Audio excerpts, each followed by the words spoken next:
Then when I was in the College of Art, I realised that the only way that people, they used to have the RHA exhibition there, you see, and we all could see it, but the only way that people could make money were to paint portraits in those days.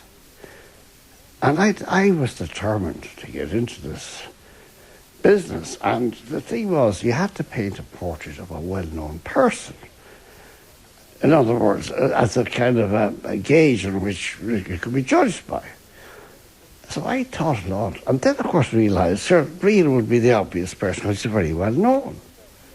And his best friend was Sean O'Sullivan, who lived just down the road. And Sean O'Sullivan was, of course, the doyen of portrait painters of that day. So eventually I asked Breen, would he sit for a portrait? He wouldn't hear of it. He wouldn't hear of it. And I could understand, because I was only a student and Sean O'Sullivan was his best friend. But then I realised, after a while, he's sitting there every Sunday. So why not do him quietly without him knowing it? Now, I couldn't put a canvas up because he'd see me and he'd know. So I made studies. And when he would have been away all day, as he would be at his job, I would paint in all the background. And I had everything painted in but himself. And then, lo and behold, in 1948, didn't he disappear? I get married, and I had this done. I had this done, except for the person that the portrait was supposed to be about. And normally, as a student, canvas was so scarce and so dear that you just paint over the thing. But I didn't paint over this. And eventually, when I left this house, I went and had a studio flat in Belgrave Square. And years later, Brian came to me and stayed with me. And then I told him, I must do your portrait. And unknown to him, I took out this. And all I had to do was paint him into it. It was all finished. And when he saw it, he said, how can you remember all that? That is all the background, the books and the bookcase and everything. And I said, without batting an eyelid, I have a photographic memory. And later on, we went down to Goggins for a pint. And he eventually said to me, you're wasting your time painting my portraits. You should be painting fat bishops. The third opening. Finn McCool was a legendary hero of old Ireland. Though not mentally robust, he was a man of superb physique and development. Each of his thighs were as thick as a horse's belly, narrowing to a calf as thick as the belly of a foal. 350s of fosterlings could engage with handball against the wideness of his backside, which was large enough to halt the march of men through a mountain pass. He used to use his coat like the flag of residence. And you see, when my father died, he became the mainstay of the household. And he had the key of the hall door. And he'd come in and he'd hang his coat up. And he used to have sweets in his pockets for me. And he'd hang his coat up. And once his coat was up, I knew he'd be in. And we, the family basically lived in the basement. And I'd be sent up to see was he in. And all I had to do was to see was the coat there, and I knew he'd be in, and then I'd say he was in, and then a meal would be prepared for him.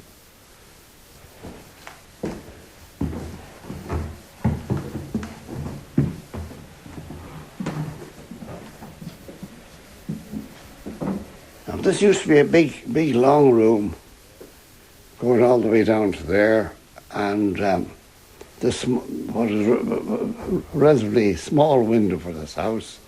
He had his table, which he made, was beside that, and that's where he wrote A Swim to Birds. He had a bed here, and I had a bed over the other side. Simple as that. That's the way it was. Extract from my typescript, descriptive of Finn McCool and his people being humorous or quasi-humorous incursion into ancient mythology. Of the musics you have ever got, asked Conan, which have you found the sweetest? I will relate, said Finn.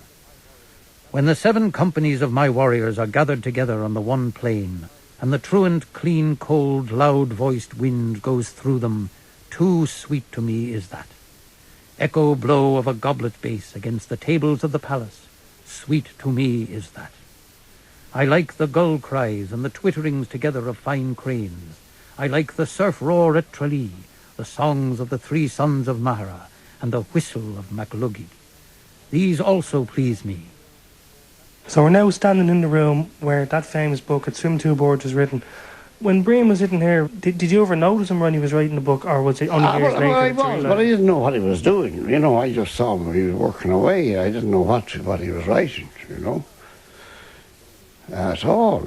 And it was only years later that it was published, you know.